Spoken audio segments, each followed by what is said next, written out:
No ar, Fala Sério. E aí, galera, nós estamos aqui em mais um podcast Fala Sério Debate, no canal da Escola Bíblica Dominical da Assembleia de Deus Vitória em Cristo.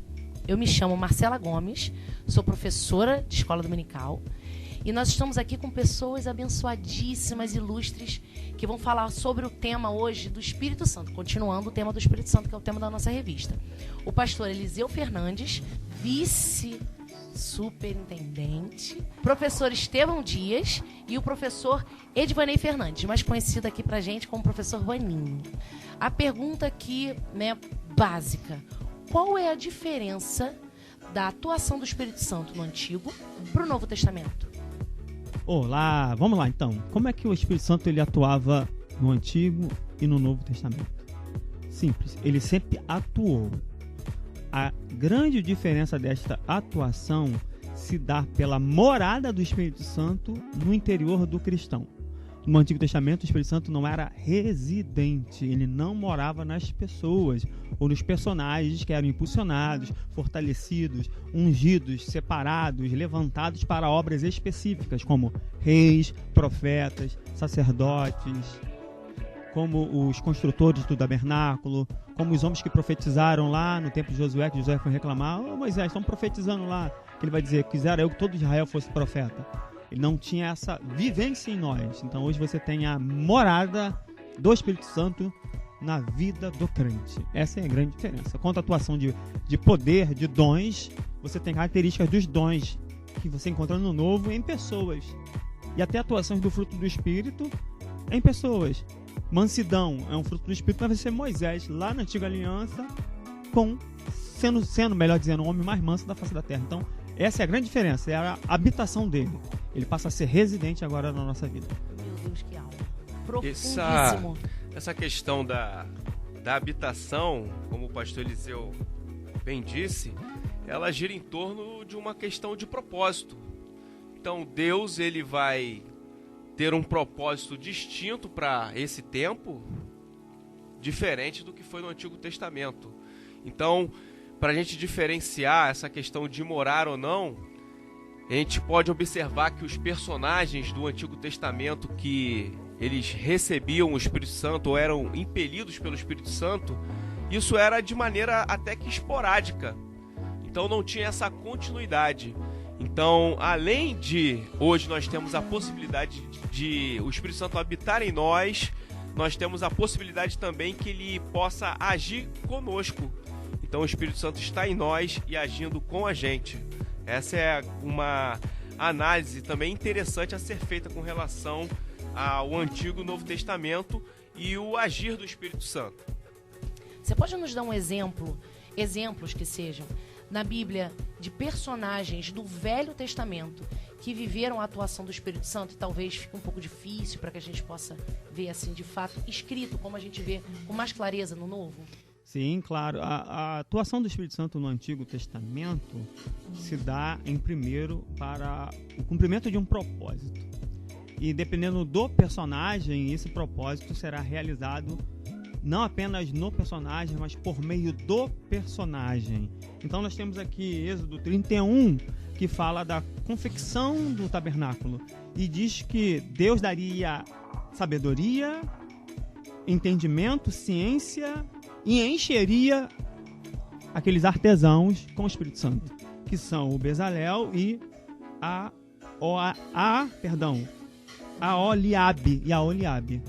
Então eles receberiam tanto a sabedoria, conhecimento, ciência para realizar a obra de construção do tabernáculo, quanto estariam cheios do Espírito Santo, para aquele propósito de confecção dos utensílios do tabernáculo, que era a tenda da reunião ou congregação de Deus se manifestava por meio da nuvem. Falando sobre dispensação, para responder o professor Vaninho, o que Adão vai perder quando peca é o Espírito Santo, por isso ele percebe que está nu. É a grande questão. Então a primeira coisa, quando Deus cria o homem, ele sopra o Espírito, deixa o Espírito dentro do homem, o homem peca, perde o seu Espírito, e aí, consequentemente, nessa trajetória, o Espírito vem de forma esporádica, conforme o personagem, capacitando-o ou capacitando-a, porque você tem profetisas, você tem Débora, você tem Hulda, você tem mulheres que são levantadas por Deus para também fazer algo diferente no Antigo Testamento, na Antiga Aliança, isso demonstrando que a Bíblia não é um livro machista. O próprio Abraão escuta, Deus fala: Abraão, escuta tua mulher Sara. Você vê Hulda, você vê Débora, você vê mulheres atuando, claro, dentro de uma sociedade de supremacia de homens, mas você vê mulheres atuando em papéis de liderança. Até algum ponto, claro, historicamente, no Império Persa, você vê a Esther.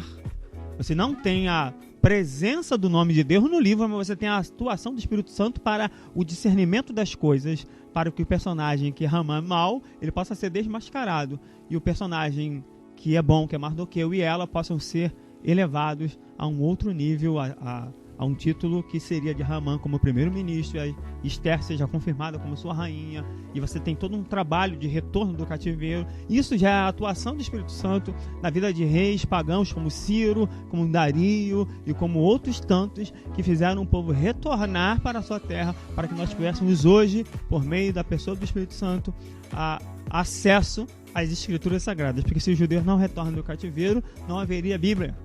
A Bíblia, ela se consolida a partir do retorno do cativeiro com Esdras e Neemias, que você tem aí, não de forma clara, mas, claro, uma perceptiva análise, você vê a presença do Espírito Santo atuando na vida das pessoas, movendo a história humana para que o seu propósito cabal, que seja Cristo, porque o próprio Espírito Santo vai gerar Cristo no ventre de Maria, para que ele possa ser o Filho de Deus no sentido escatológico, no sentido judaico, no sentido que os judeus acreditavam no Antigo Testamento sobre uma filiação divina.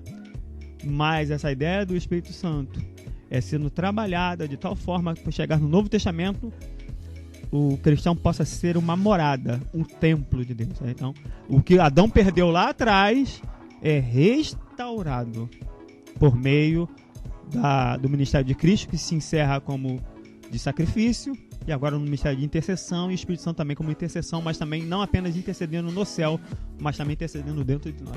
Seria essa a ideia que vai culminando para um fechamento da história humana. Então Deus, quando cria, ele cria para reconstruir todas as coisas a partir daquilo que está mesmo criado, e vai nos reconstruir pela presença do Espírito Santo. O adolescente que nos escuta nesse momento talvez possa achar complicado, mas o pastor Eliseu deu um panorama muito interessante que nos faz refletir mais uma vez sobre a palavra propósito. Então o Espírito Santo, ele tem a sua ação vinculada a um propósito na vida daquele que o recebe. A gente sabe que o Espírito Santo, ele cumpre uma obra na vida das pessoas.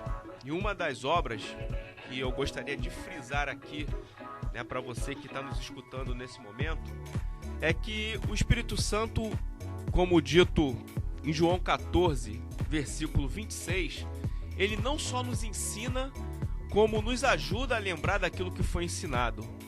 Então, que qualquer dúvida que possa pairar na sua cabeça com relação ao Espírito Santo, que você possa levar como grande exemplo a própria vida do personagem Sansão, que foi dito aqui. Sansão, enquanto caminhava com uma vida condizente à vontade de Deus, o Espírito Santo habitou na vida dele para que ele desempenhasse um propósito. A partir do momento que a sua conduta de vida destoou da vontade de Deus, o Espírito Santo não mais habitou na vida dele. Então, que você possa compreender que nesse tempo da sua vida, aquilo que você se alimentar vai ser o fator que vai direcionar a sua vida como sendo cheia ou não do Espírito Santo. Então, que você possa estar suscetível aos ensinos que o Espírito Santo pode te dar. Que você possa estar sempre aberto a entender que o Espírito Santo te ensina sobre o que lembrou, para que você possa ter uma vida em santidade com Cristo, para que você possa ter uma vida com propósito, para que o Espírito Santo possa, dentro das suas obras que são manifestas na vida do crente, possa fazer de você um instrumento de Deus nessa terra. É interessante, o professor Vaninho falou aí, Sansão, ele era um cara que não conseguia parar de olhar para um rabo de saia. Ele olhava tanto pro rabo de saia que ficou sem os olhos no final da vida. Então, é importante que a gente consiga controlar os nossos impulsos.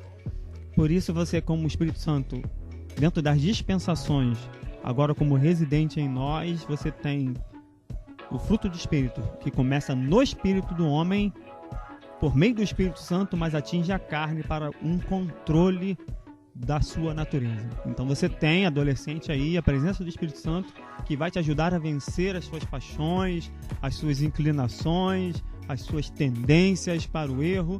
E não faça como Sansão. Para de ficar olhando para o rabo de saia, que você vai perder seus olhos no final.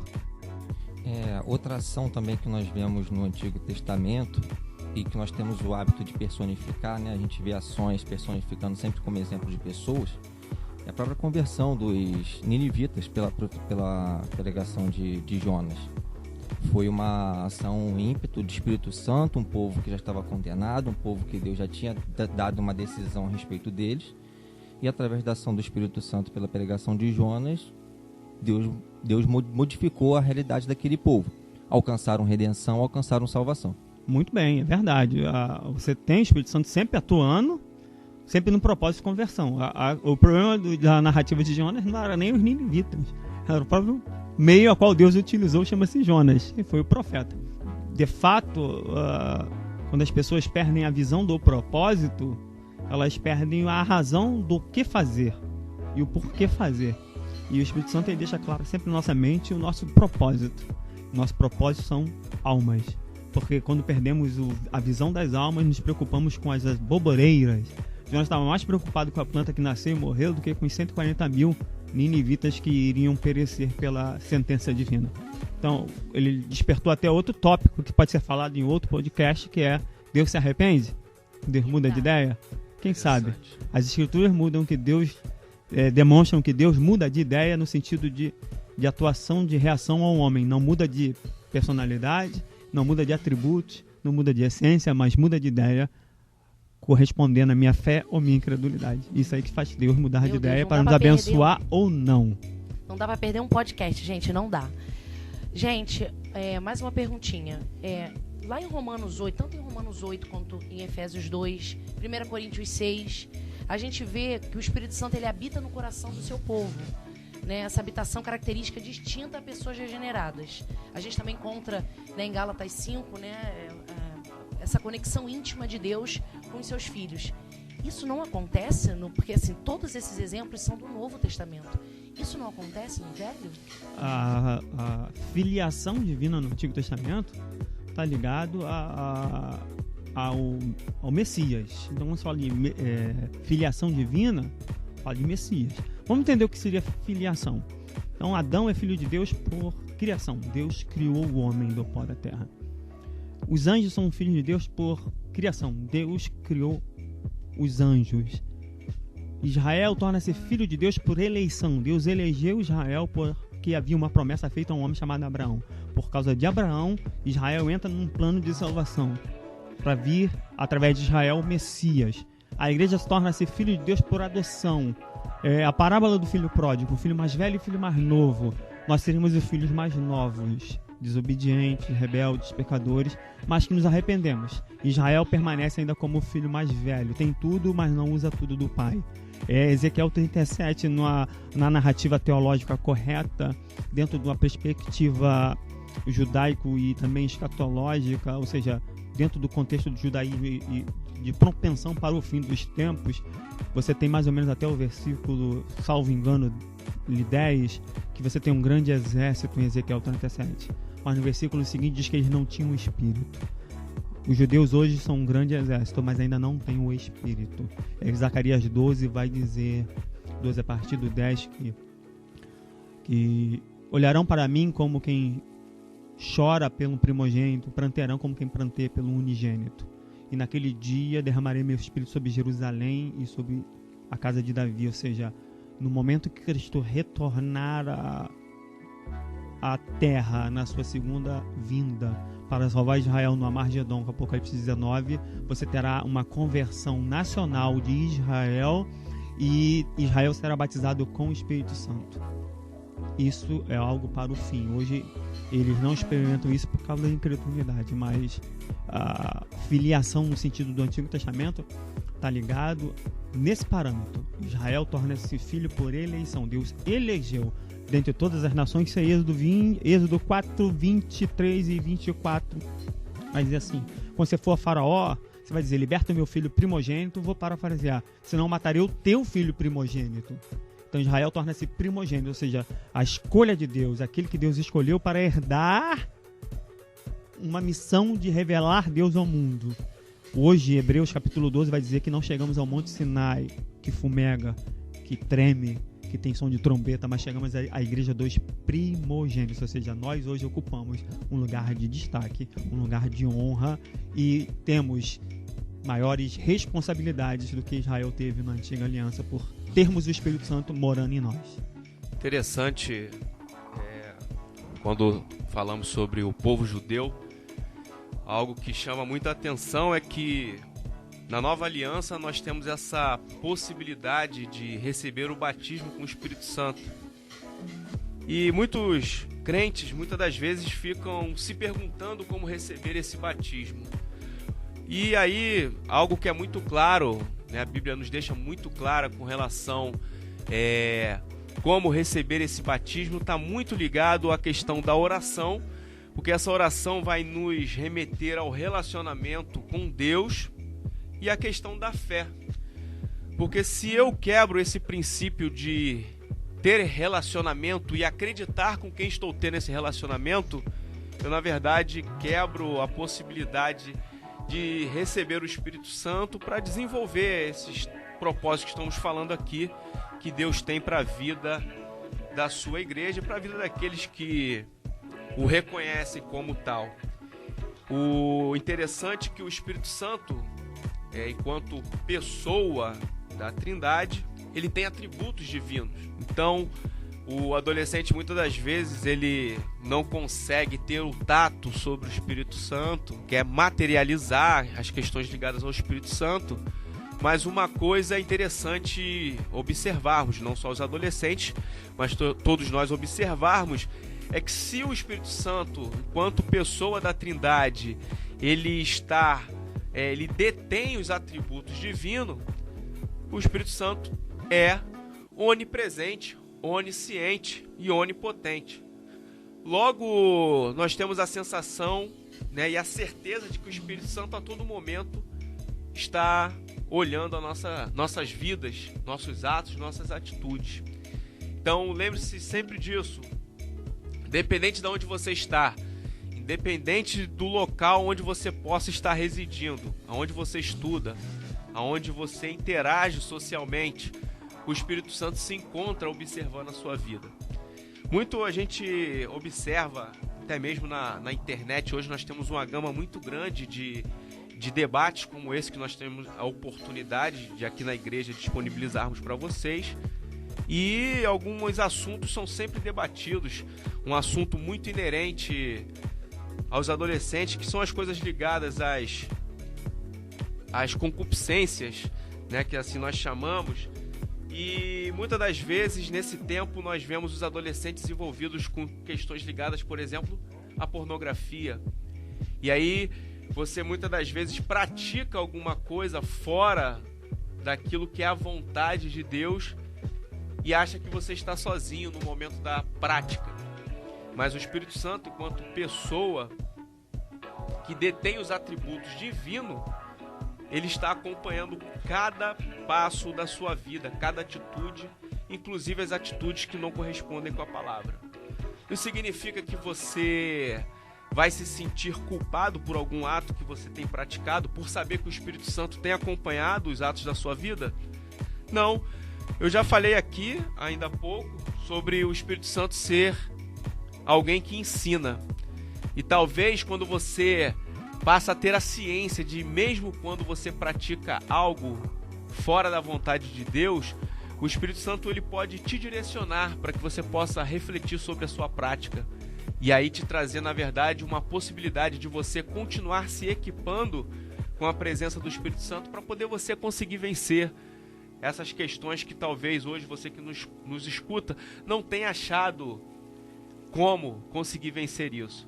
Então que você possa ter o Espírito Santo de fato como um amigo para a sua vida, para que você possa se beneficiar daquilo que a presença de Deus por intermédio do Espírito Santo pode fazer na sua vida.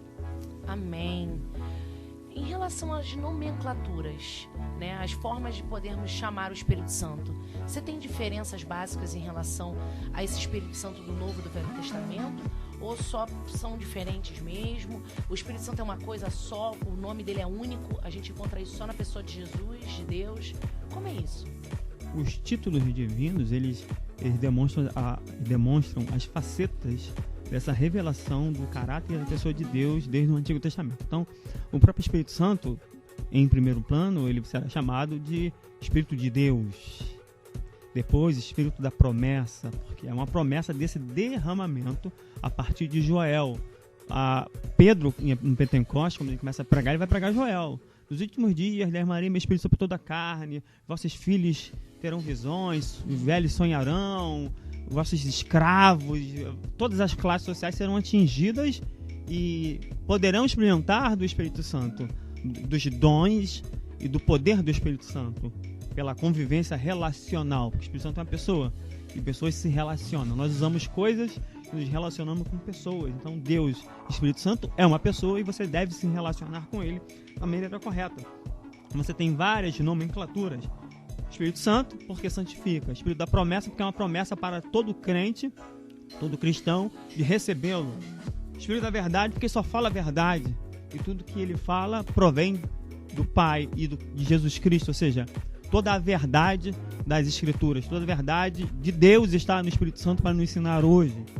Espírito da graça, por meio dele temos a graça para receber a força de vencer o pecado, pela adoção de filhos, também chamado de Espírito da santificação. Então você tem várias nomenclaturas da atuação. Então esses títulos dados ao Espírito Santo remetem facetas do trabalho da obra dele na vida do cristão ou de qualquer personagem bíblico desde a antiga aliança. Interessante, só um adendo, interessante que os escritores bíblicos, eles foram inspirados por Deus para tal. E todas essas nomenclaturas, elas cumprem a intenção de Deus de associar o que é tangível para o homem, isso é, palpável, o que o homem consegue, por codificação, entender sobre essas ações de Deus. Então, quando nós temos o Espírito Santo nomenclaturado com essa diversidade toda de nomes, tanto no Antigo quanto no Novo Testamento, nada mais é do que Deus se revelando de uma maneira clara a ótica do próprio ser humano. Deus não teria como se revelar de forma mais plena, numa linguagem, vamos dizer assim, natural, que o homem não teria o viés de compreensão de Deus. Então ele precisa se revelar numa linguagem metafórica ou simbólica para que o homem consiga, por meio do simbolismo, fazer a associação do símbolo que representa algo real, aponta para algo que não é, no campo imagético, para que por meio desse campo imagético ele tenha um pleno entendimento do que seja a pessoa ou a obra do Espírito Santo. Então, esse é o motivo pelo qual então a gente encontra tantos símbolos também, né, relatados ao Espírito Santo. Tem alguma diferença do Antigo Testamento para o Novo Testamento, os símbolos? Não tantas assim. A simbologia ligada ao Espírito Santo do Antigo Testamento tem uma que você poderia dizer em Gênesis 24, Eliezer faz o papel do Espírito Santo. Quando ele vai buscar a esposa para Isaac. Isaac representa Jesus e Rebeca representa a igreja. Então Eliezer faria o papel do Espírito Santo. Então vai depender.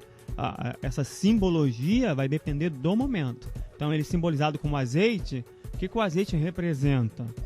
Fogo, o que o fogo representa? Água, o que a água representa? Então vamos pegar um pouquinho dessas simbologias. Azeite, o que o azeite representava? A escolha, a unção, a capacitação, o direito a exercer uma função. O rei, ou o sacerdote, ou o profeta eram personagens ungidos, que eram ungidos, separados para aquele propósito específico. O fogo aquece, queima, limpa. Então são características do Espírito Santo. A água sacia, limpa. Então você tem todo um trabalho dessas metáforas ligadas à pessoa do Espírito Santo que trabalha por meio dessas ações simbólicas, apontando para uma obra mais efetiva e mais clara a partir da dispensação dos tempos, que é a plenitude desse mesmo tempo, dos tempos, que na pessoa de Jesus Cristo, que corresponde ao fim de uma dispensação para o início de outras dispensações. Deus só vai trabalhar com cada pessoa, no caso bíblico, dentro das dispensações. Então o Espírito Santo vai atuar em cada dispensação de uma maneira. Por isso que há dispensações que aparentemente ele não está, mas ele se encontra da mesma forma. Como no caso de Noé, que é a dispensação do governo humano, nos povos antediluvianos. Você vê a presença do Espírito Santo e a atuação da Trindade como um todo aí. Explica melhor o que seria a dispensação.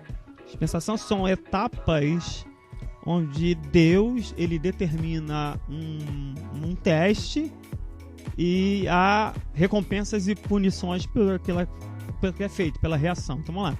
Primeira dispensação é a inocência. Você tem a inocência do Gênesis 1 ao Gênesis 3. A partir do Gênesis 3 você tem a consciência, ou seja, o que a mulher queria? Hebreus 5,12 diz que os maduros na fé discernem entre o bem e o mal. O que Eva queria? Discernimento. Então, o grande barato das escrituras é que ela é autoexplicativa. O que Eva queria? Discernimento espiritual, discernimento das coisas. E aí o discernimento que ela consegue por meio do fruto não lhe traz benefício algum, mas pelo contrário, vai afastá-lo e afastar Adão e Eva de Deus. Então agora você tem uma dispensação de consciência. Agora eles têm consciência que são pecadores e precisa de um meio de aproximação. Aí é Gênesis 3:21, que Deus mata o animal e faz a roupa. Então Deus cuida do problema da expiação, ou seja, o próprio Deus resolve o problema do pecado, o próprio Deus desce para salvar, o próprio Deus intervém para que o homem não se perca por completo. A partir disso, você vai ter até Gênesis 6, que nós vamos chamar dessa dispensação de consciência. A partir do 6 em diante, com Noé, você vai ter dispensação do governo humano, que vai durar de Noé até basicamente Gênesis 12, que seria a dispensação patriarcal família. Que aí você tem a pessoa-chave? Abraão. Então cada um deles é testado de uma maneira. Abraão desce o Egito, Abraão mente, Abraão tem que esperar 25 anos para Isaac. Então você tem obrigações a serem feitas naquela dispensação. Então a partir de Abraão você vai até Êxodo capítulo 3, que a partir do 3 você tem o chamado e a convocação de Moisés. Então a partir do 3 você tem a dispensação da lei, que torna-se mais efetiva em Êxodo 19:20, com os 10 mandamentos, que vai perdurar até todo o espaço monárquico, ou seja, toda monarquia, toda a história de Israel passa pela lei, até que você tem o Novo Testamento, com João Batista, que João Batista ele fecha a dispensação da lei, e a partir dele se inicia uma nova dispensação. Só que tem uma coisa interessante, Jesus diz que João Batista, dos nascidos de mulher, é maior do que todos que nasceram antes. Abraão, Moisés, etc. Mas o menor no reino dos céus, ou seja, um adolescente que se considera o menor, é maior do que João Batista. Ou seja, nós estamos ainda em maior plenitude de favor e graça de Deus do que eles estiveram nesse sentido. Então, a partir de João Batista, você tem Jesus. Com Jesus, você tem o seu ministério terreno, a sua morte, você inicia-se a nova dispensação, chama-se graça ou igreja. Para eliminar essa dispensação, você precisa ter o arrebatamento da igreja. 1 Tessalonicenses 4, 16 e 17. Com o arrebatamento da igreja, você tem a última dispensação, que é a chamada última semana de Daniel 4, 24 a 27, das 70 semanas proféticas, a última semana do Apocalipse, e aí a partir disso, a Apocalipse 19, você tem chamado, no 20, milênio, é a última dispensação. Meu Deus, que aula. Então são essas dispensações aí. Eu acho que a professora Marcela, né, falando sobre essa questão da nomenclatura, e quando passou essa bola para o pastor Eliseu, o que fica claro é que, independente dessas dispensações, desses períodos em que Deus ele visa essa aliança com a humanidade, as nomenclaturas, na verdade, elas vão trabalhar mais na questão da impossibilidade do ser humano do que propriamente na possibilidade de Deus. Por quê? Porque a gente vai ver variadas nomenclaturas tanto no Antigo quanto no Novo Testamento. Então, mais uma vez, eu gostaria de frisar, e creio que o que a gente tem biblicamente claro é que Deus ele vai tentar se comunicar, né, codificar, né, o ser humano ele trabalha codificando acontecimentos, situações que vão dando analogia desses acontecimentos. Então eu creio que tanto no Antigo Testamento quanto no Novo Testamento a questão das nomenclaturas atua no sentido de trazer para o homem o entendimento das possibilidades tão variadas de Deus agir por intermédio do Espírito Santo. Facilitar o entendimento, deixar claro o que ele é, o ser dele, o que ele espera de nós, o que ele quer. Deus tem interesse em se fazer entendido para nós. Ele quer que nós o entendamos e quer que nós prossigamos em conhecê-lo. Bom demais, muito bom, adolescente. Você não tem como perder mais podcast. Olha, você tem que ficar ligado nesse e nos próximos podcasts que vão rolar. Só lembrando que você vai encontrar esse e muitos outros no canal da Escola Bíblica Dominical da Assembleia de Deus Vitória em Cristo. Mas você quer saber um pouquinho mais sobre os assuntos bíblicos? Não falta a nossa Escola Dominical, que rola todo domingo, 9h30, no nosso templo sede, na Assembleia de Deus Vitória em Cristo, da rua Montevidéu 900. Galera, estudando, hein? Vamos lá. Tchau! Você ouviu Fala Sério, um programa da Escola Bíblica Dominical da Assembleia de Deus Vitória em Cristo.